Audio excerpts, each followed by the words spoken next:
மற்றவராக இருந்தால் இன்னும் வாழ்க்கை கடினம். இப்படி சொல்லலாம் நான் சாதிச்சிட்டேன், நான் பண்ணிட்டேன், நான் செஞ்சிட்டேன்னு. இல்லை, உங்களுக்கு தான் கடினம்.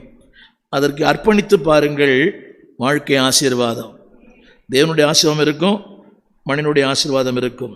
அதில் அடுத்த ஒரு வார்த்தை சொல்லப்பட்டிருக்கிறது, துரோகியுடைய வழியோ என்னதுங்க, துரோகியுடைய வழியோ. இன்னைக்கு அவங்க வார்த்தையை நம்ம கேட்குறோம். துரோகின்னு சொல்லும்போது தேவனுக்கு தூரமாக இருக்கிறவன், துரோகின்னு சொல்ல கொலை பண்ணுறவன் இல்லை, தேவனுக்கு என்னை கேட்கிற யாரானாலும் உங்களுக்கு ஆலோசனை சொல்லுகிறவர் தேவனுக்கு பக்கத்தில் இருக்கிறாரா தூரமாக இருக்கிறாரா? முதல்ல அதை நீங்கள் அனலைஸ் பண்ணுங்கள். எனக்கு ஆலோசனை சொல்கிறாருன்னா அவர் தேவனோடு இணைந்திருக்கணும், தேவனோடு நெருங்கி இருக்கணும், தேவனை புரிந்து வைத்திருக்கிறவர் இருக்கணும். மற்றவர் எவ்வளோ பெரிய ஆளாக இருந்தாலும் தேவனுக்கு தூரமாக இருக்கிற அவருடைய ஆலோசனை உன்னை தூரப்படுத்தும். திரும்ப சொல்லுகிறேன், தேவனுக்கு தூரமாக இருக்கிற அவருடைய ஆலோசனை உங்களை தூரப்படுத்தும். முடிந்த அளவுக்கு தேவனோடு நெருக்கமாக இருக்கிற மக்களோடு கூட இணைத்து கொள்ளுங்கள். அதனால் உங்களுக்கு என்ன ஒன்று தெரியுமா?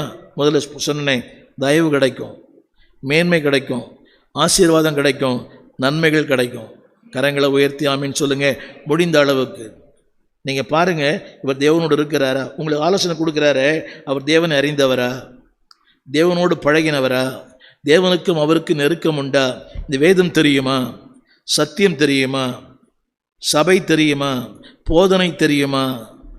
அப்படி இல்லாத பட்சத்தில் அவர் சொல்லுகிற அந்த போதனை உங்களுடைய வாழ்க்கையில் உங்களுக்கு ஒன்றும் இல்லாமல் ஆக்கும்.